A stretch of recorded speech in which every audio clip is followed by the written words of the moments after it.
Hello everyone, welcome back to Tech AI. In today's video, we'll reflect on how to install and manage fonts in Windows 10.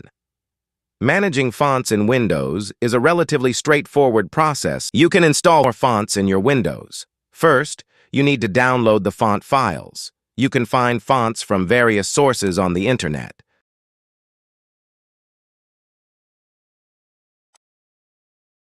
Once you have downloaded the font files to your computer, locate them in the folder where they were saved.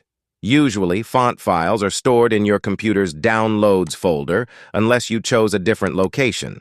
Double-click on the font file to open it, then click the Install button at the top of the window. Windows will install the font. To confirm that the font has been installed, you can open a text editing program like Notepad.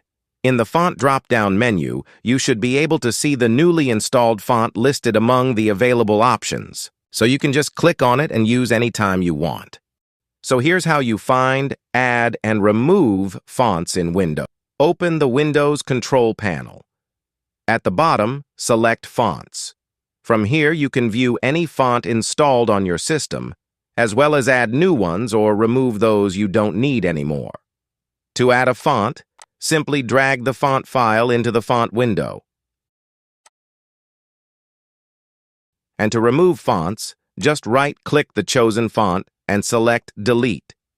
Click Yes when prompted, and you are done. Thanks for tuning in. If you found this tutorial helpful, be sure to give it a thumbs up and subscribe to our channel for more tech tips and tutorials. See you next time.